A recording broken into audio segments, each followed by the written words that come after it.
আজকে দুখানা সেমিফাইনাল রয়েছে আর স্পেশালি প্রথম সেমিফাইনালের সম্বন্ধে কিছু বলা এটা অনেক আগেই ভিডিওটা আসার কথা ছিল, কিন্তু সকাল থেকে এখানে ওয়েদার খুবই ডিস্টার্ব ছিল। আর ন্যাচারালি আমাদের ওয়েস্ট বেঙ্গলের যেটা অবস্থা আর কি, যে ওয়েদার ডিস্টার্ব থাকা মানে লোডশেডিং। তো জাস্ট কিছুক্ষণ আগে কারেন্ট এসেছে এবং সেই কারণে এতটা দেরি করে ভিডিও, সরি ফর দিস। আর অনেকটা আগে, আমি আবারও বলছি, এটা হয়তো সকাল 10টা-11টার মধ্যে ভিডিওটা এলে খুব ভালো হতো।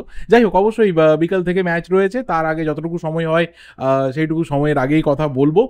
মোহনবাগান ভার্সেস এফসি গোয়া ম্যাচটা নিয়ে এক্সাইটিং ম্যাচ হতে পারে, সেই ম্যাচ নিয়ে কথা বলবো। এবং অবশ্যই ট্রান্সফার রিলেটেড একটা বিগ রিউমার শেয়ার করার রয়েছে, ডেফিনেটলি হয়তো অনেকের ভালো লাগবে। প্রথম কথা অবশ্যই এই ম্যাচটা নিয়ে, দেখো জাস্ট আর কয়েক ঘন্টা হাতে রয়েছে ম্যাচটা শুরু হতে, এবং অবশ্যই এফসি গোয়া তারা ডেফিনেটলি একটা ফেভারিট টিম হিসেবে মাঠে নামবে, কারণ পরপর দুটো ম্যাচ তারা জিতেছে, ভালো ছন্দে রয়েছে। লাস্ট ম্যাচটা পিছিয়ে যাওয়ার পরেও যেভাবে লাস্ট অবধি ফাইট করেছে, শেষ মিনিটসে গোল তুলে নিয়ে এসে ফাইনালি জিতে সেমিফাইনালে উঠে এসেছে। এবং অবশ্যই যদি গোয়ার টিমের দিকে তাকানো যায়, তাহলে অনেক সুপিরিয়র একটা টিম, অনেক বেশি স্ট্রেংথ। এবং এই গোয়ার সিনিয়র টিম কিন্তু মোহনবাগানের সিনিয়র টিমকে আইএসএলে হারিয়েছিল। তো সব দিক থেকে দেখতে গেলে দুটো টিমকে যদি প্রপার ওয়েতে ব্যালেন্স করা হয়, তাহলে অবশ্যই গোয়া এগিয়ে।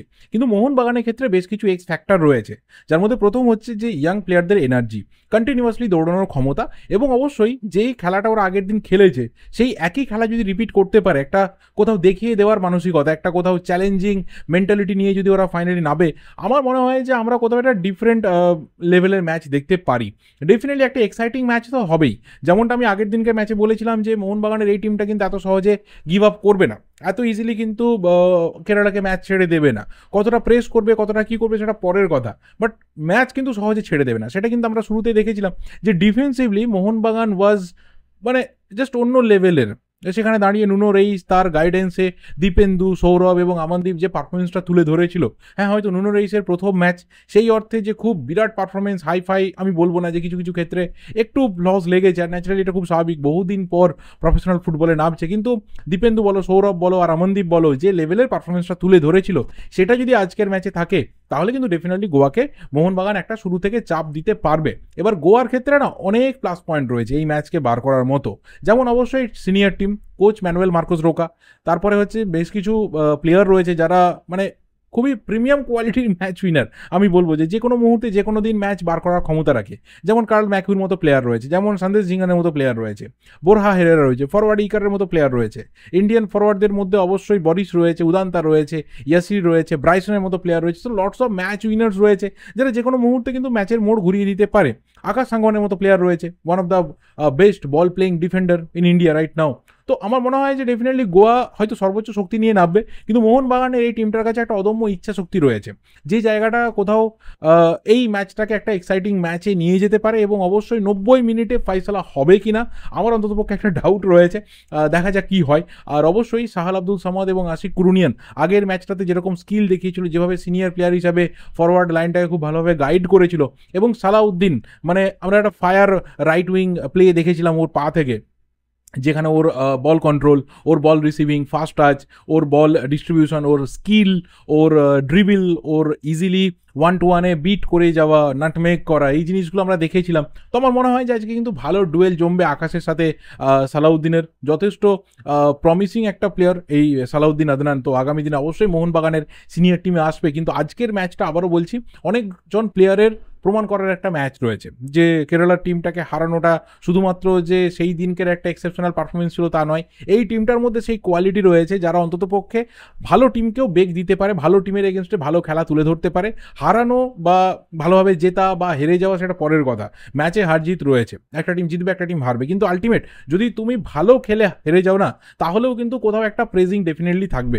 আর ভালো টিম যখন ভালো না খেলে, খুব খারাপ খেলেও হেরে যায়, তখন তাকে নিয়ে অনেক বেশি করে সমালোচনা হয়। বাট এই টিমটাকে নিয়ে সমালোচনার কোনো মানে দূর দূরান্তে আশা নেই, ডেফিনেটলি নেই। কেউ সমালোচনা করবে না এই টিমের যেমনই পারফরমেন্স হোক সেটাকে নিয়ে, কিন্তু অবশ্যই ভালো কিছু করতে পারলে অনেক দিন অনেকে মনে রাখবে। তো এই টিমটার মধ্যে সেই এনার্জি রয়েছে, সেই প্রমিস রয়েছে, একটা মানে গুড কোয়ালিটি সেমিফাইনাল দেখার জন্য আমি অ্যাটলিস্ট 4:30 থেকে বসবো। কিন্তু আবারও বলছি যে ওয়েদার খারাপ এখানে, জানি না আবারও কখন ওয়েদার খারাপ হয়ে যাবে, মানে বৃষ্টি বাজ এইসব এসে যাবে, লোডশেডিংয়ের কি অবস্থা থাকবে। তো যেমনই থাকুক না কেন, যদি পরিস্থিতি সব দিক থেকে ঠিক থাকে, তাহলে তাড়াতাড়ি ভিডিও আসবে, না হলে রাত্রেও আসতে পারে। আর যদি একদমই অবস্থা খুব খারাপ হয়ে যায়, তাহলে জানি না কি হতে চলেছে, কারণ এখানে সিরিয়াসলি অবস্থা খুব খারাপ।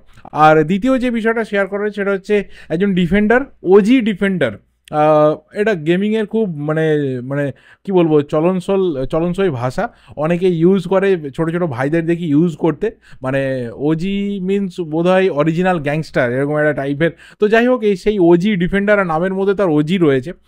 তাকে আইএসএল এর বেশ কিছু ক্লাব টার্গেট করেছে, যার মধ্যে সব থেকে ইন্টারেস্টিং হচ্ছে ইস্টবেঙ্গল এবং বেঙ্গালুরু এফসির একটা মানে খুব প্রাইম ইন্টারেস্ট রয়েছে প্লেয়ারকে নিয়ে। প্লেয়ার অবশ্যই ফ্রেঞ্চ ডিফেন্ডার ফ্লোরেন্ট ওজিয়ের, 36 বছর বয়স। মোহামেডান স্পোর্টিং তাকে নিয়ে এসেছিল। এক্সাইটিং একটা সিগনেচার ছিল। কেন ছিল তার কারণটা হচ্ছে যে লাস্ট 3টে সিজন, মানে ইন্ডিয়াতে আসার আগের লাস্ট 3টে সিজন কিন্তু লিগ 1-এর ক্লাব ক্লেরমন্ট ফুটেজ ছিল। তার আগে 3টে সিজন লিগ 2-তে খেলেছিল এবং কেরিয়ারের ম্যাক্সিমাম টাইমটা বা নিজের যে সব থেকে প্রাইম টাইমটা কেরিয়ারের ওর কিন্তু লিগ 2 অর্থাৎ ফ্রান্সের সেকেন্ড ডিভিশনে ফুটবল খেলে কেটেছে। আর এই এজে দাঁড়িয়ে, মানে ধরে নাও 32, 33, 34, 35 এইরকম সময়টাতে দাঁড়িয়ে কিন্তু ওর কেরিয়ারটা কেটেছে লিগ 1-এ, ফ্রান্সের টপ টিয়ার ফুটবলে ওর কেরিয়ার কেটেছে। তো সিরিয়াসলি একটা ভালো ডিফেন্ডার ছিল, মোহামেডান স্পোর্টিং নিয়ে এসেছিল। হয়তো মোহামেডান স্পোর্টিংয়ের জার্নিতে বিরাট কিছু এফেক্টিভনেস দেখাতে পারেনি, বাট ইন্ডিভিজুয়াল কিছু ব্রিলিয়েন্সি ওর থেকে আমরা দেখেছিলাম। সিরিয়াসলি একটা top quality player, replacement signature হিসেবে আসার পরেও যেভাবে খুব তাড়াতাড়ি টিমের সাথে মানিয়ে নিয়েছিল, যেভাবে নিজেকে একটা অন্য উচ্চতায় নিয়ে গেছিল, আন্দাজ করা গেছিল যে মোহামেডান স্পোর্টিংয়ে তো থাকবে না, যা সিচুয়েশন মোহামেডান স্পোর্টিংয়ে চলছে, কিন্তু আইএসএলে থাকবে। বেশ কিছু আইএসএলের ক্লাব কিন্তু ইন্টারেস্টেড থাকবে, এবং তার মধ্যে যেটা শোনা যাচ্ছে যে ইস্টবেঙ্গলের একটা ভালো ইন্টারেস্ট রয়েছে, এবং বেঙ্গালুরু এফসি তারা শুধুমাত্র ইন্টারেস্টেড না, তারা অলরেডি কিন্তু একটা ইনিশিয়াল অফার এই প্লেয়ারের কাছে রিচ করিয়েছে। এবার দেখা যাক কোন টিমের দিকে তার নিজের ইন্টারেস্টটা থাকে, কারণ আরও বেশ কিছু ক্লাব তারাও কিন্তু অনেক দিন ধরে ইন্টারেস্টেড রয়েছে, যেমন ওড়িশা এফসি, তারা মুর্তদা ফলকে ছেড়ে দিয়ে ফ্লোরেন্ট ওজিয়ের এই প্লেয়ারটার জন্য এনকোয়ারি করেছিল। এবার দেখা যাক কী হয়। মোহামেডান স্পোর্টিংয়ের সাথে কন্ট্রাক্ট নেই, ফ্রি প্লেয়ার, তো যে কেউ সাইন করাতে পারে, যেখানে ভালো স্যালারি এবং যেখানে ভালো প্রজেক্ট দেখতে পাবে সেখানে অবশ্যই সিগনেচার করতে পারবে। ইস্টবেঙ্গলের ইন্টারেস্টটা খুবই জেনুইন, কারণ এই জায়গাতে হিজাজি মাহের কবে ফিরবে এখনও ঠিক নেই, হেক্টর ইউজতে ছেড়ে দেওয়া হচ্ছে বা রিটায়ারমেন্ট নিয়ে নিচ্ছে, চ্যাপ্টার ক্লোজ। তো এমন একজন ডিফেন্ডার লাগবে যে কোথাও ফ্যানেদের পালসটা বুঝবে, যে কোথাও আলটিমেট সেই সাকসেসটা ইস্টবেঙ্গলকে দিতে পারবে, এবং ডিফেন্সে অবশ্যই আনোয়ার আলীর একজন যোগ্য পার্টনার হিসাবে অস্কার ব্রুজো তাকে ইউজ করতে পারবে। তো সেই জায়গাতে আমার মনে হয় যে ফ্লোরেন্ট ওজিয়ের সেই ক্রাইটেরিয়াগুলোকে ফুলফিল করছে। একটা জায়গা হয়তো সমর্থকদের খটকা লাগতে পারে, সেটা হচ্ছে তার এজ। এই মুহূর্তে দাঁড়িয়ে হি ইজ 36, এবং অবশ্যই এজ একটা বিগ ফ্যাক্টর হতে পারে। কিন্তু দেখো, এটাও ঠিক কথা যে নিজে যে সময়টাতে ও লিগ 1-এর মতো মানে লিগে ফুটবল খেলেছে, এবং তারপর ইন্ডিয়াতে এসেও খুব তাড়াতাড়ি যেভাবে মানিয়ে নিয়েছে, খুব একটা যে এজটা প্রবলেম হবে এটা না। তবে হ্যাঁ, ন্যাচারালি যখন একটা ডিফেন্ডার স্পেশালি 35 বা 36 ক্রস করে যায়, সেটা বিশ্বের যে টিমেই হোক না কেন, সেই টিমের ফ্যানেদের মধ্যে কিন্তু একটা ডাউট ন্যাচারালি থাকে, একটা কোথাও খিচখিচানি থাকে। তো সেইটুকুকে যদি আমার মনে হয় যে সাইড করা যায়, বাকি প্লেয়ারের পারফরমেন্স কিন্তু টপ নচ ছিল লাস্ট সিজন, মানে এই সিজনে মোহামেডান স্পোর্টিংয়ের জার্সিতে। এবার দেখা যাক ফাইনালি কোন টিমে ফ্লোরেন্ট ওজিয়ের সাইন করে, কারণ বেশ কিছু আইএসএল ক্লাব দীর্ঘদিন ধরে ইন্টারেস্টেড ছিল। তার মধ্যে আপাতত সবথেকে স্ট্রংলি বেঙ্গালুরু এফসি যদি আমি নাম্বার 1-এ রাখি, তাহলে নাম্বার 2-তে আমি ইস্টবেঙ্গলকে রাখবো। ইস্টবেঙ্গলের তরফ থেকে কোনো ধরনের অফার বা কোনো কিছু রিচ করেছে কিনা I am not sure about that, but হ্যাঁ, দে আর ডেফিনেটলি ইন্টারেস্টেড, যদি তার সার্ভিস পাওয়া যায়। দেখা যাক ফাইনালি কি হয়। তোমাদের কি ওপিনিয়ন রয়েছে রিগার্ডিং দিস ডিফেন্ডার, আর অবশ্যই সেমিফাইনাল ম্যাচটা নিয়ে কমেন্ট করে জানাতে থাকো। ভিডিওটা ভালো লাগলে লাইক করো, শেয়ার করো। দেখা হবে পরের ভিডিওতে। Till then subscribe the channel. Thank you and good by.